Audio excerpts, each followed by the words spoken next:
Hello everybody and welcome back to another episode of Microsoft Flight Simulator news and updates, and we've got some very awesome information coming out new from Bluebird Simulations, the 757 update.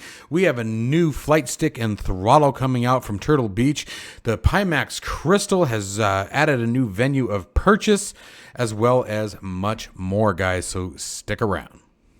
If you are interested in acquiring any of my Overkills tutorial guides from Microsoft Flight Simulator, or simply interested in supporting the channel, please consider joining us on Patreon. Patreon subscribers level tier 2 and above have access to all of my guides, as well as any future releases that come down the road. Patreon link can be found in the description below.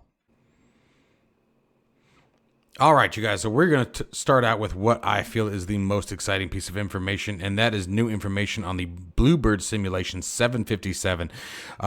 One of probably, if not the most anticipated aircraft coming to Microsoft Flight Simulator, hopefully in 2024. Gosh, I really hope we can see this thing soon. But based on the information that we now have, it seems like it is definitely developing very, very well. As you guys can see in the images, the exterior texture work is absolutely phenomenal. It looks beautiful. They have really put a lot of work into this aircraft, and you can see it. Make sure that you guys take a moment, pause the screen if necessary, take a look at everything from the engine nacelles to the wind, to the wheels, all the way down to the texturing and modeling and the show of age down the fuselage. I mean, they've really put a lot of effort into the development of this aircraft. Now, let's start talking about inside the aircraft. Inside the aircraft, they have made a completely custom electrical system with over 500 circuit breakers actually working and active into the respective buses. Okay, so that means you're going to have 500 different circuit breakers that could potentially go wrong, assuming that failures are going to be added to this aircraft, although I have not read anything that actually confirms that yet, but I would be very surprised if that's not going to be an option given the authenticity and integrity of this simulation. They really, again, put a ton of effort into this thing, so it'd be hard to say. All custom IRS and screens have been added to the aircraft. Every single screen and page has been meticulously created, every pixel at a time, matching it one-to-one with the real aircraft to make sure that they have as authentic of a display system as possible. Getting over to the FMC, they have reported that the FMC, again, all the pages that exist in the real aircraft are going to be there, as well as upon the launch and release of the aircraft. This is super exciting. Like, I am really blown away by this. They've really come a long way since the first announcement of this aircraft. It's just, I can't wait for this. The 757, and I like the 757 and the 767. The 57 and 67 series of aircraft, I don't know what it is about them. There's just something different in comparison to, say, the 737, even the 747, and the Queen of the Skies. Who can argue about how great of an aircraft that is? Getting into the interior of the aircraft, take a look around here, guys. Obviously, you can see that there's still modeling to be done, as we can see with the throttle stack right here. But take a look at everything else around it. Look at the radio panel. Look at the seats. God, look at the seat, for crying out loud. Look at that thing. Okay, I mean, really? They even made sure to add the shag seat covers here. Look down to the left over at the FMC. Make sure that you guys take a look over there at the instrument panel. It looks phenomenal. Take a look at this shot.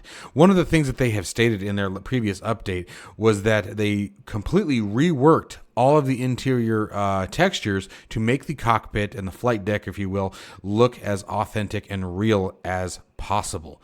And I think they've nailed it. I remember earlier shots, back before Christmas, of the 757 and the interior textures, and they did not look anything like this. This looks absolutely gorgeous. Everything from the depth of the displays to the shadings to the edges to the wear and tear.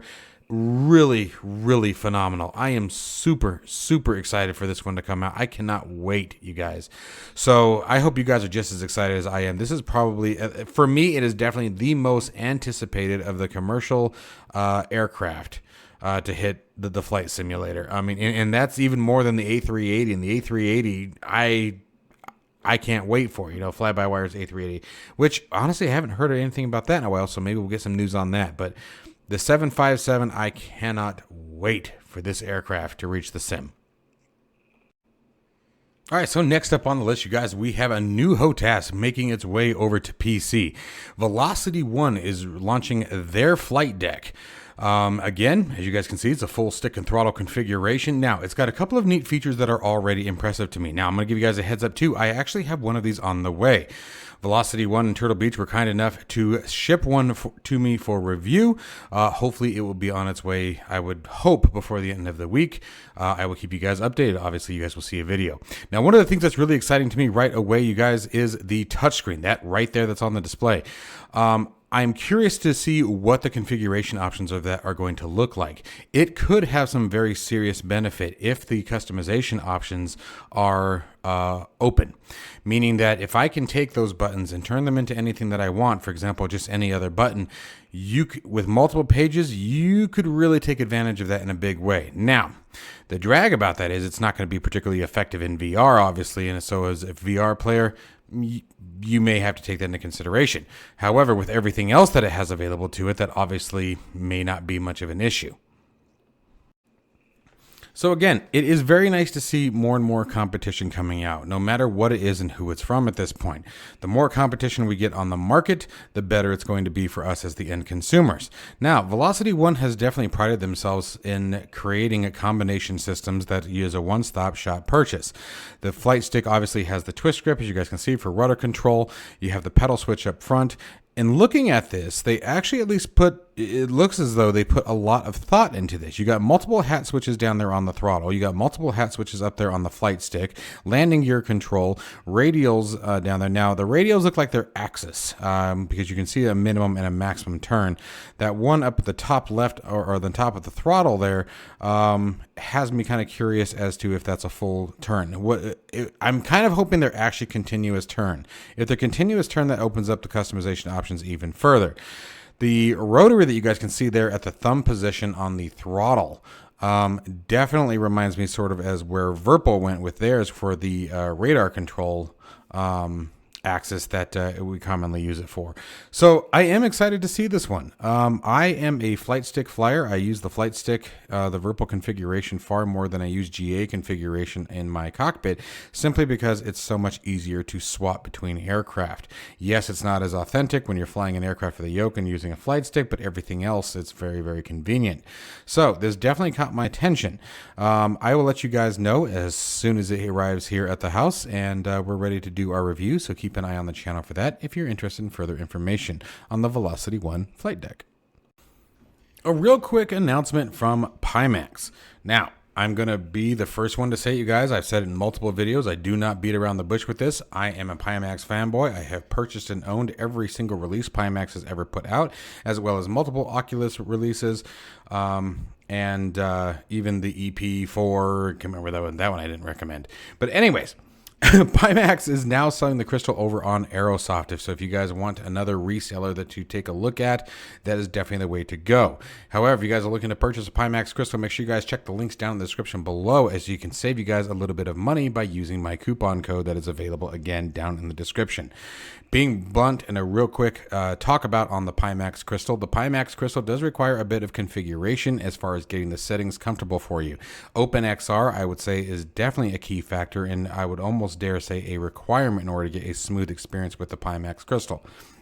The Pimax crystal offers the best displays and the best quality and color that of any headset I have ever seen. One of the things that I do miss, and being honest about though, is I do miss the wide field of view of the Pimax 8KX. Nothing beat that thing, and especially for flight simulation, as the peripheral vision gives you your sense of motion and speed. Racing simulation is another one that obviously would come into play there. The Pimax Crystal is definitely an expensive headset, and a year ago, I don't know that I would have recommended it. Although Pimax always tends to release products a bit too early, but I would say that we are finally past that stage. The latest releases of the Pimax software and the Pimax firmware update from a few months ago has seemed to have ironed out just about all of the problems I used to have. With the smart smoothing or motion compensation that comes with it, eye tracking that is now available through collaboration with the Tobii tracker, No, the Tobii isn't required. It just uses the Tobii software as your eye tracking system. It has really come a very, very long way. I have been very, very impressed with it, which is why I've been doing more and more videos with it. The last few flight videos that I've done with Microsoft Flight Simulator, you guys, has been in the Pimax crystals, so make sure you guys check those out if you're interested in seeing what I see. They've really done a great job, and at the moment, especially unfortunately with the demise of the Viro Aero and Viro pulling out of the consumer market, it is definitely the best headset now available on the market at the price point. It has both base station tracking and inside-out tracking based on the faceplate that you decide to use. Base station compatibility includes 1.0 and 2.0, so you don't have to upgrade your base stations if you still have the older ones. If you don't have base stations but prefer base station tracking, then 2.0 would be my recommendation if you can even still get the 1.0s. It definitely has a ton of advantages. The new comfort strap they just recently released, yes, I've heard that unfortunately it seems to be out of stock at the moment. I know they sold out very, very quickly with those. It definitely made a huge difference. Now, there are many people who unfortunately would disagree with my opinions on this, but trust me, I promise you that the opinions you guys are getting are genuinely my own, and I would not be recommending this on my channel if I felt that it was not worth it to you guys in the end. So, just wanted to give you guys a quick update on that and let you know that the Pimax can now be purchased from Aerosoft. The incredibly amazing and what later became the most downloaded add-on and tool available on FlightSim.to, Toolbar Pushback, has now been recreated with a pro version and is available through Aerosoft. The Aerosoft One software allows you to purchase and download this. Now, it has not been released as of yet. However, I'm going to give you guys another piece of cool information. I have a review copy of it. I have been testing it out. I've run into a couple of issues, however, that I'm going to be blunt about, specifically with the pushback itself. But I also want to emphasize that I am currently on Sim Update Beta 15. So this software was not tested with Sim Update Beta 15, given the fact that it was just released to the public not too long ago. So I am in touch with Aerosoft and letting them know about the issues that I'm having. However, pushing the pushback aside, okay, and I mean the actual pushback, basically the tug tends to swing the aircraft's nose from left to right in a sort of an erratic way. The aircraft still winds up where you want it to be. It's just very immersion breaking. But I believe that this is something that can probably be resolved pretty quickly. Now let's talk about the badass features of this whole thing. The Pro version offers significantly more than what the freeware version had offered. Everything from the audio to new custom textures that are going to be added to the software, and much, much more. I'm going to have a link down in the description, you guys, where you can look at a chart that will break down the differences between the Pro version and the free version. And the Pro version definitely, in my opinion, is the way to go. Again, this software will be releasing on February the 22nd, so just 4 days from the time of this video if you guys are interested in picking that up. It will also be available, I believe, on the Microsoft Flight Simulator Marketplace, although I am personally always one who prefers to purchase from third party whenever possible. So my recommendation would still be directly from the Aerosoft website if you choose to go that route. Everything else outside of the goofy behavior from the pushback worked absolutely flawlessly in my testing and was very, very nice to see working once again. I tried the freeware version from FlightSim.to not too long ago, so I kind of missed it, and unfortunately it was broken to all hell for me. But everything from the pushback planning is back, as well as all of the other tools such as controlling all of your ground equipment is also there and working perfectly fine. You also have, as you can see on the screen here, you can manually control the tug if you wish, as well as controlling whether it goes forward and aft. The forward pull that everyone used to always miss and wish that was a part of Toolbar Pushback has been added, although that's another feature that will only be available in the Pro version. So again, there will be a link down in the description below if you guys are interested in checking out the differences between the Pro version and the freeware version, but I would definitely recommend the Pro. And it is either way, I am super stoked to see this tool back, as it also offers VR compatibility, and given the fact that it's provided directly from the toolbar. All right, my friends. Well, that is going to wrap up today's episode of Microsoft Flight Simulator news and updates. I hope you guys are just as excited for the Boeing 757 as I am.